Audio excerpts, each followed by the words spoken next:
नमस्कार मित्रों, स्वागत करता हूं आप सभी मित्रजनों का। मैं अपने चैनल एएनएमई कॉर्नर में करंट एंड जीएस कैप्सूल के इस प्रोग्राम में जो आईएएस और स्टेट पीसीएस को सेंटर में रख के बनाया गया है, आज जिस बिंदु पर चर्चा करेंगे, जिस टॉपिक की चर्चा करेंगे वो है ओजोन परत। ओजोन परत में हमारी बात करते फंदब कुछ बिंदुओं पे चर्चा होगी जिसकी हम लिस्ट आपको दे रहे हैं। और लेकिन उसके पहले अगर आपको पीडीएफ चाहिए तो अपने व्हाट्सएप पे जाएं और टाइप करें पीडीएफ स्पेस अपना नाम और भेज दें हमें 73 76 93 98 97 पर 7376939897 पर। हाँ मित्रों, अगर आपने हमारे चैनल को सब्सक्राइब नहीं किया है तो अभी हमारे चैनल पर सब्सक्राइब करें और अधिक से अधिक इस चैनल को शेयर करें, इससे हमको प्रोत्साहन मिलते हैं। ठीक है, तो शुरू करते हैं। आज जिन बिंदुओं पे हमारी चर्चा होगी उसकी लिस्ट की चर्चा का कारण हम बात करेंगे कि चर्चा न्यूज़ में क्यों था, फिर हम बात करेंगे ओजोन परत क्या है, उसके बाद हम बात करेंगे स्ट्रक्चर ऑफ ओजोन की संरचना क्या होती है। उसके बाद जिस बिंदु पे हमारी बात होगी वो है क्यों होता है ओजोन परत में छिद्र, ओजोन परत में छिद्र के क्या कारण है इसकी बात करेंगे। उसके बाद हम बात करेंगे ओजोन परत हालिया में बंद हो गया या कम हो गया, इसकी बात करेंगे। अभी हाल ही में एक सर्वे हुआ था, उसकी हम बात करेंगे कि उस सर्वे में ओजोन परत बंद क्यों हो गया, उसके पीछे कारण क्या थे। उसके बाद हम बात करेंगे इम्पॉर्टेंस ऑफ ओजोन गैस की, कि ओजोन जो लेयर है उसका क्या महत्व है। उसके बाद हम बात करेंगे ओजोन संरक्षण की, कि ओजोन संरक्षण के लिए कौन कौन सी एग्रीमेंट हुए हैं, कौन कौन से पहल उठाए गए हैं, इसके प्रयास किए गए हैं, उसकी हम बात करेंगे। इस संरक्षण में हम बात करेंगे आपसे वियना कन्वेंशन की। वियना के बाद हमारी जो अगली चर्चा होगी वो होगी मॉनेट्रियल प्रोटोकॉल पे। मॉनेट्रियल प्रोटोकॉल से हम मूव करेंगे आपकी किगाली एग्रीमेंट की तरह, जो 2016 में रवांडा की राजधानी किगाली में हुआ, इसकी हम बात करेंगे। और इन बिंदुओं पे एक सीक्वेंस में हम बढ़ना चाहते हैं। तो सबसे पहले हम स्टार्ट करेंगे चर्चा का कारण। चर्चा में रहने का कारण है ECMWF यानी यूरोपीय centre for medium range weather forecast ने पुष्टि की है कि आर्कटिक के ऊपर जो ओजोन परत है उसका होल लगभग बंद सा हो गया है। यानी ये जो आपके पृथ्वी होती है, पृथ्वी के दो पोल होते हैं, एक आपका नॉर्थ पोल होता है, एक साउथ पोल होता है। नॉर्थ पोल जहाँ पे भी ओजोन परत का ओजोन परत की छिद्र होती है और साउथ पोल पे भी छिद्र होती है। साउथ पोल पे छिद्र चूँकि वहाँ पे उसके CFC के पहुँचने की मात्र अनुकूल स्थितियाँ होती हैं, इसलिए वहाँ पे छिद्र बहुत बड़ा हो जाता है और मेजर चर्चा में रहता है आर्कटिक यानी साउथ पोल। तो आगे हम बात करें कि ये जो आर्कटिक का जो छिद्र है लगभग 6,20,000 वर्ग मील में फैला हुआ है। इतने बड़े एरिया में ये फैला हुआ है। और जो ये फैलने का जो कारण है जलवायु परिस्थितियाँ यानी क्लाइमेट चेंज जो हुआ है, जो जलवायु परिवर्तन हो रहा है, वही उसी की वजह से ये आपकी ओजोन परत हमारी क्षय हो रही है। यानी जलवायु परिस्थितियों के असामान्य जलवायु परिस्थितियों के कारण निर्मित हुआ है, जिसका मेन रीजन है क्लाइमेट चेंज, क्लाइमेट चेंज, जलवायु परिवर्तन। अब यहाँ से जो हमारे दूसरे बिंदु पे जो चर्चा होगी वो है क्या है ओजोन परत। ओजोन परत क्या है, तो सबसे पहले हम बात कर लें कि वायुमंडल, ये जो हमारा ओजोन होता है ये पृथ्वी के ऊपर वायुमंडल में एक पतली सी परत होती है। किस गैस की? ओजोन गैस की। और वहाँ पे जो सघनता होती है अन्य जगहों पे पाए जाने वाले ओजोन से अधिक होती है, इसलिए वो एक परत के रूप में कार्य करती है। उसे ही हम अपनी सामान्य बोलचाल की भाषा में ओजोन परत कहते हैं। अब एक चीज़ और यहाँ पे जान लेना होगा कि ओजोन परत हमारे लिए कितना महत्वपूर्ण है, ये हमारे लिए इतनी इम्पॉर्टेंस इसकी क्यों है, क्यों इसके पीछे हम इतने चिंतित रहते हैं। लेकिन उसके पहले हम आपसे कुछ बात करेंगे कि जो सूर्य से आने वाली हानिकारक UV रेज होती हैं, UV रेज, इनसे ओजोन परत हमारी रक्षा करती है, इनसे हमको बचाती है। क्योंकि ओजोन परत जो UV रेज आती हैं उनमें एनर्जी बहुत होती है, उनकी ऊर्जा को अवशोषित कर लेती हैं, पृथ्वी तक आने नहीं देती, और इससे ही हमारी सुरक्षा होती, नहीं तो कैंसर जैसी बहुत सारी समस्याएं हमारे यहाँ और फैल जाती। अब बात करें कि ये पाया कहाँ जाता है, तो ये पाया जाता है स्ट्रेटोस्फीयर में। सबसे महत्वपूर्ण चीज़ है, अक्सर पूछा जाता है प्रश्नों में कि ये कहाँ पाया जाता है। स्ट्रेटोस्फीयर यानी समताप मंडल में। ध्यान रखिएगा, नाम है स्ट्रेटोस्फीयर यानी समताप मंडल में पाया जाता है और ये पृथ्वी से 10 से लेकर 50 किलोमीटर के बीच में इसका एरिया पड़ता है, जो ओजोन मंडल होता है या ओजोन परत होती है। देखिए ये जो होती है ये ऑक्सीजन के ही यौगिक होते हैं। इसमें ऑक्सीजन के 3 अणु मिलकर O3 का निर्माण करते हैं जिसे ओजोन के नाम से जाना जाता है और ये परावैंगनी किरणें को अंतरक्रिया के माध्यम से अवशोषित कर लेती हैं और अपने अंदर एब्जॉर्व कर लेती हैं तथा पृथ्वी तक नहीं आने देती, इससे हमें बचाती हैं। अब यहाँ पे हम बात करेंगे ओजोन की संरचना की।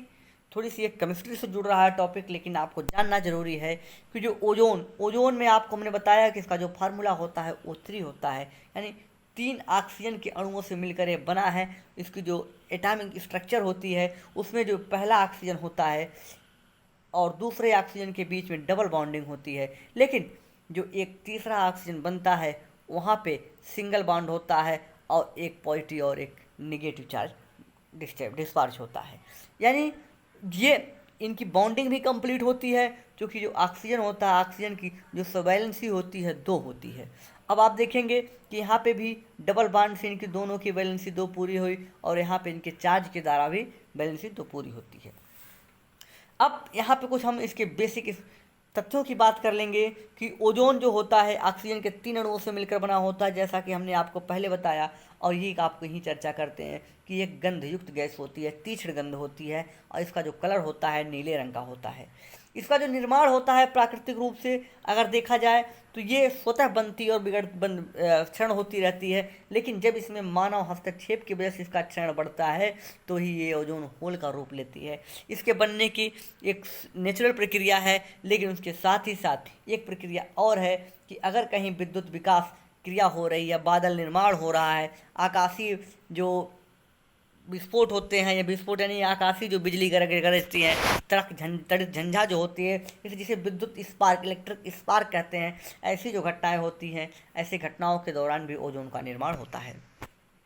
ये एक क्रियाशील गैस होती है, इसकी जो क्रिया करने की क्षमता होती है बहुत तीव्र होती है। लेकिन अगर देखें तो ये अगर पृथ्वी के निचली सतह पे है तो ये हमारे लिए हानिकारक हो सकती है, लेकिन अगर ये ऊपर है तो हमारे लिए लाभदायक होती है। दोनों बात हम ध्यान में रखेंगे इस बात को। इसकी कम मात्रा भी काफ़ी मौसम को प्रभावित करती है और ये पृथ्वी पे इसकी एक विशेषता है, अर्थ पे ये अलग अलग स्थानों पे अलग अलग पाई जाती है। कुछ स्थानों पे इसकी मात्रा अधिक होती है, कुछ स्थानों पे कम होती है, यानी जगह के स्थान पे जगह के आधार पे इसमें भिन्नता पाई जाती है। इसकी जैसा कि हमने एक आपको पहले बताया कि ये जो ओजोन लेयर होती है ये फिल्टर की तरह कार्य करती है। किसको फिल्टर करती है? ये यूवी रेज को, जो यूवी अल्ट्रावायलेट रेज जो होती है, परावैंगनी किरणें जो होती हैं, उनको ये फिल्टर करने का काम करती है, रोकने का कार्य करती है। अब बात करेंगे क्यों होता है ओजोन परत में छिद्र, आखिर क्या कारण है। आपको दिख रहा होगा अंटार्कटिका का ये जो फिगर आप देख रहे हैं, फिगर में देखिए ये जो लेयर है इधर ओजोन का लेयर पर्याप्त मात्रा में, लेकिन अंटार्कटिका वाले हिस्से में ओजोन की लेयर गायब है, इसलिए एक गड्ढा सा दिख रहा होगा। यानी यहाँ पे सघनता ओजोन की कम है, इसलिए इसे ओजोन का क्षरण कहते हैं या ओजोन छिद्र का नाम देते हैं, ओजोन लेयर डिप्लेशन बोलते हैं। अब बात करें कि क्यों परत में छिद्र होती है। देखिए जो ध्रुव होते हैं, ध्रुवों पर सर्दी के मौसम में ओजोन की मोटाई कम हो जाती है। यानी एक बात तो साफ है कि जैसे ही टेम्परेचर कम होता है ओजोन जो O3 है, O3 बनने की प्रक्रिया सेम रहती है, लेकिन O3 से अन्य गैसों में O2 में या फिर किसी अन्य यौगिकों में टूटने की प्रक्रिया बढ़ जाती है, जिसका परिणाम स्वरूप होता है कि कंसंट्रेशन ऑफ ओजोन वहाँ पे कम हो जाता है और ओजोन छिद्र का निर्माण होता है। अब बात कर लें ओजोन जो छिद्र होता है उसके पीछे कौन कौन से कारक होते हैं, रिस्पॉन्सिबल हैं जो ओजोन छिद्र को बढ़ाते हैं। पहली बात, ध्रुवों पे कम तापमान। जो ध्रुव पे कम टेम्परेचर होता है, जो टेम्परेचर कम होगा तो उसकी वजह से ओजोन छिद्र का निर्माण होगा, क्योंकि कम तापमान पे जो हमारी O3 होती है, O3 में जैसे CFC गैस पहुंचती है, CFC इसकी क्रियाशीलता क्रियाशीलता बढ़ जाती है। यानी जैसे ही टेम्परेचर कम पाती है CFC गैस, अपनी क्रियाशीलता, इसकी क्रियाशीलता कई गुना तक बढ़ जाती है। और जैसे ही CFC ओजोन लेयर तक पहुंचती है तो वहाँ पे ध्रुवों पे टेम्परेचर बहुत कम होता है और उसकी क्रियाशीलता बढ़ जाती है, जिसका परिणाम ये होता है कि CFC से ओजोन क्रिया कर लेता है और ओजोन धीरे धीरे टूट कर CFC के अन्य यौगिक बनने स्टार्ट हो जाते हैं। नवजात ऑक्सीजन का निर्माण होता है, ऑक्सीजन का निर्माण होता है और ओजोन लेयर धीरे धीरे पतली होती चली जाती है। दूसरा जो रीजन है, सूर्य की जो किरणें होती हैं वो तिरछी पड़ती हैं। यहाँ पे जो सूर्य के किरणों का जो एंगल होता है, रेज का एंगल होता है, बहुत ही कम होता है, जिसका परिणाम ये होता है कि वहाँ पे टेम्परेचर कम होता है और टेम्परेचर कम होने से ही फिर आपको बताया हमने CFC एक्टिव ज़्यादा हो जाती है। एक फैक्टर और है पोलर वोर्टेक्स का, यानी हवा के भंवर का। पोलर वोर्टेक्स के बारे में हम आगे बात करेंगे, लेकिन पोलर वोर्टेक्स जो होता है ये भी बहुत बड़ी मात्रा में वहाँ पर रिस्पॉन्सिबल होता है। और जो चौथा फैक्टर है CFC क्लोरोफ्लोरोकार्बन जो गैस होती है ये बहुत बड़ी रोल अदा करती है। यानी मेन फैक्टर आपकी CFC है। CFC अगर किसी भी तरीके से ध्रुवों तक पहुंचती है तो ओजोन लेयर को ये कम कर देती है और ओजोन CFC को ओजोन लेयर तक ले जाने का कार्य करती है पोलर वोर्टेक्स। जो पोलर वोर्टेक्स होती हैं ये भंवर जो होती हैं ये ध्रुवों के चारों तरफ घूमती रहती हैं और इसी घूमने की वजह से CFC गैस जो होती है इन्हीं के सहायता से ऊपर उठ जाती है और ऊपर जब उठती है तो ये आपके समताप मंडल में पहुंचती है, स्ट्रेटोस्फीयर में पहुंचती है और वहाँ पे पहुँच कर ये ओजोन लेयर का क्षरण कर देती है। तो आपसे चर्चा हमारी हुई कि ओजोन छिद्र जो परत है उसमें छिद्र क्यों हो रहा है, इसकी बात हमने की। अब आगे हम बात करेंगे छिद्र बंद होने का क्या कारण रहा। देखिए वैज्ञानिकों ने अभी, जैसा कि आपने देखा कि लॉकडाउन पीरियड में ये खबर आई कि ओजोन लेयर काफ़ी तेज़ी से ख़त्म हो गई या फिर ओजोन छिद्र बंद सा हो गया है। तो लेकिन इसके पीछे कारण क्या था? इसके पीछे लॉकडाउन या प्रदूषण की जो स्तर में कमी आई है यह रीज़न नहीं था, क्योंकि इसके इतने तात्कालिक परिणाम नहीं हो सकते कि अगर 10 दिन लॉकडाउन या 10 दिन आपके यहाँ पोल्यूशन कम हुआ तो ओजोन छिद्र का एक बंद हो जाएगा, ऐसा नहीं हो सकता। इसके पीछे जो वैज्ञानिकों ने कारण बताया वो पोलर वोर्टेक्स की घटना को ही बताया है, ध्रुवीय भंवर को रिस्पॉन्सिबल बताया है कि ध्रुवीय भंवर के कारण ही ऐसा हुआ है। यहाँ पे आपको जान लेना बहुत ज़रूरी होगा कि ध्रुवीय भंवर होता क्या है। देखिए ध्रुवीय भंवर पृथ्वी के जो ध्रुव होते हैं, ध्रुवों के आसपास जो ध्रुव होता है, ये ध्रुव है, ध्रुवों के आसपास एक निम्न वायुदाब का क्षेत्र जनरेट कर देता है और जो ये निम्न वायुदाब का क्षेत्र होता है इसे ये पोलर वोर्टेक्स के नाम से जानते हैं। ये मिनाइंडरिंग करता रहता है, यानी ये जो पोल होता है पोल पे ऐसे ऐसे मूव करता रहता है, इस तरह से पोल के चारों तरफ मिनाइंडरिंग में होता है, यानी आगे पीछे तरंग जो आपकी तरंग जिस तरह से मूव करती है उस तरह से ये मूव करता रहता है। यानी इस मूव के दौरान जो पोलर वोर्टेक्स अगर मूव कर रहा है तो इस पोलर वोर्टेक्स की शिफ्टिंग होती है बहुत तेज़ी से। जो शिफ्टिंग होगी, शिफ्टिंग की वजह से ये टेम्परेचर को कहीं घटाती हैं तो कहीं बढ़ा देती हैं। अभी आपने पिछले वर्ष खबरों में देखा था कि कनाडा और अमेरिका में बहुत ज़्यादा बर्फबारी हुई थी और वहाँ पे रिस्पॉन्सिबल था पोलर वोर्टेक्स की शिफ्टिंग। अब आगे चलते हैं, ओजोन का महत्व क्या है हमारे लिए, इसकी हम बात करते हैं। ओजोन परत का जो महत्व है, सबसे पहला महत्व है कि ये जो अल्ट्रा रेज किरणें आती है, पराबैंगनी किरणें आती हैं, इन्हें ये पृथ्वी पे आने से रोक देती हैं और ये एक फिल्टर की तरह काम करती हैं जिससे उनसे हम सुरक्षित रहते हैं। देखिए जो अल्ट्रावेव रेज होती हैं, जो यूवी रेज होती हैं, वो 3 तरह की होती हैं। इन तीनों तरह की हम बात करते हैं। पहला होता है UV1। इनकी जो तरंगदैर्घ्य होती है वो 320 से लेकर 400 नैनोमीटर तक होती है। 320 इनका जो रेंज होता है 320 से लेकर 400 नैनोमीटर के बीच में होता है। क्योंकि इनका तरंगदैर्घ्य कम होता है अतः इनमें एनर्जी भी कम होती है, ऊर्जा भी कम होती है, अतः हमारे लिए कम हानिकारक होती हैं और ये ओजोन क्षरण को इतना प्रभावित नहीं करती। लेकिन जैसे ही हम यहाँ से देखें UV जो अल्ट्रावेव रेज बी है, उनकी जो तरंगदैर्घ्य है 280 से 320 तक होती है नैनोमीटर तक। इनकी जो तरंगदैर्घ्य कम होती है और इसकी वजह से इसमें ऊर्जा एनर्जी ज़्यादा होती है। आपको एक चीज़ बता दें कि अगर कहीं लैम्डा कम है तो उनकी एनर्जी उस तरंग में वहाँ पे ज़्यादा होगी, बहुत ज़्यादा होगी। लैम्डा अगर अधिक होगा तो तरंग दैर्घ्य कम हो जाएगी, एनर्जी कम हो जाएगी। यही सिद्धांत आपने पढ़ा होगा सुनामी में। सुनामी में अगर देखा होगा आपने कि सुनामी अगर समुद्र के अंदर है तो वहाँ पे उसकी जो तरंग होती है बहुत नीचे होती है, इसलिए उसकी ऊर्जा बहुत ज़्यादा होती है, और तटों पे आने पे उसकी तरंग दैर्घ्य बढ़ जाती है और तरंग दैर्घ्य और आयाम बढ़ जाता है, जिससे उसमें ऊर्जा कम हो जाती है और सुनामी का विनाश हो जाता है। वही चीज़ यहाँ पे होती है, चूँकि यहाँ पे लैम्डा इसका अधिक है और लैम्डा अधिक होगा तो इसमें जो आपकी ऊर्जा होगी ऊर्जा कम होगी। लेकिन जैसे ही यहाँ पे लैम्डा का मान कम होता है, तरंग दैर्घ्य का मान कम होता है, वैसे ही आप देखेंगे कि यहाँ पे जो एनर्जी होती है एनर्जी अधिक हो जाती है। और जब एनर्जी अधिक होगी तो ये जैसे ही पृथ्वी वहाँ ओजोन परत को क्रॉस करेंगी तो ये मनुष्य, जंतुओं और वनस्पतियों के लिए नुकसान पहुँचाना शुरू कर देती हैं। इनकी वजह से कैंसर, त्वचा का जल जाना जैसी बीमारियाँ उत्पन्न होती हैं और साथ ही साथ ये प्राणघातक होती हैं। यही चीज़ होता है यूवीसी की तरह, तो ये 200 से लेकर 280 नैनोमीटर की रेंज में पाई जाती हैं। ये भी पृथ्वी तक कम मात्रा में पहुंचती हैं, लेकिन जितने में पहुंचती हैं वो हमारे लिए काफ़ी हानिकारक होती है और उन्हें रोकने का कार्य करती है हमारी ओजोन परत, ओजोन के अणु। अगर यही कम मात्रा में होते हैं तो हमारे लिए काफ़ी हानिकारक साबित होते हैं।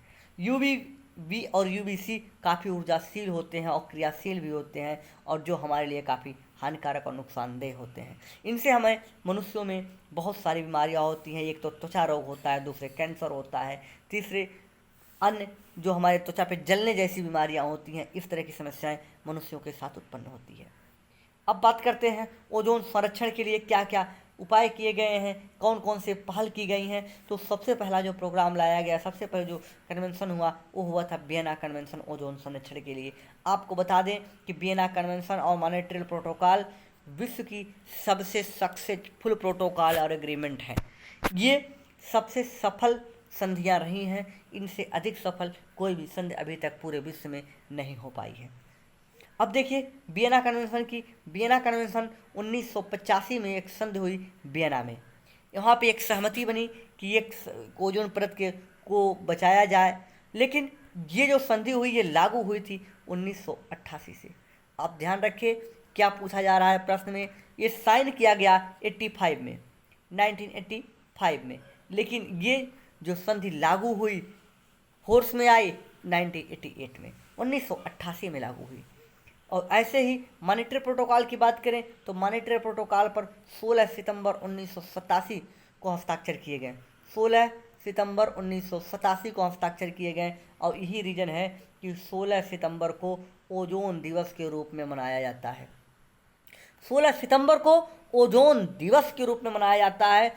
बहुत ही कंसंट्रेट यूपीपीसीएस में लगभग हर साल यह मैचिंग कराने के लिए पूछता है। ओजोन दिवस 16 सितंबर को मनाया जाता है। क्यों? क्योंकि जो मॉन्ट्रियल प्रोटोकॉल हुआ था वो 16 सितंबर 1987 को हस्ताक्षर हुए थे और ये लागू हुआ था 1989 से 1 जनवरी 1989 से ये लागू कर दिया गया था। अब बात करते हैं एक महत्वपूर्ण संधि की जो रिसेंटली खबरों में रहती है अक्सर, और वो है आपकी किगाली एग्रीमेंट।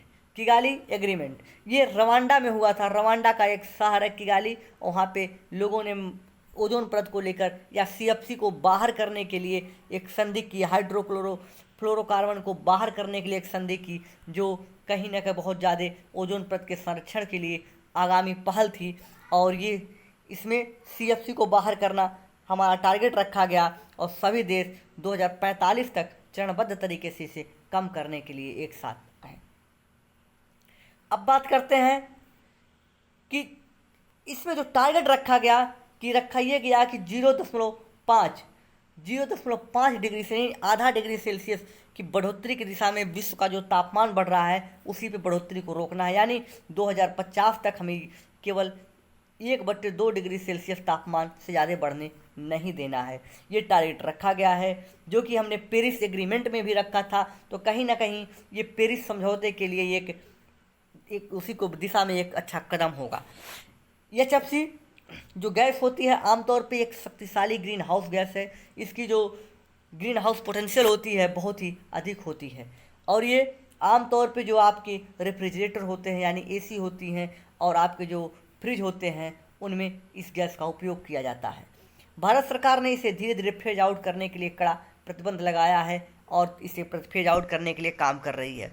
सरकार ने इसके लिए एक नेशनल कूलिंग एक्शन प्लान लेके आई है जो मार्च 2019 में से लागू किया गया था, और विश्व में national cooling plan action plan लाने वाला भारत विश्व का पहला देश है, फर्स्ट कंट्री है ऐसा करने वाला, जो नेशनल कूलिंग एक्शन प्लान लेके आया हो, ऐसा करने वाला भारत विश्व का पहला देश है।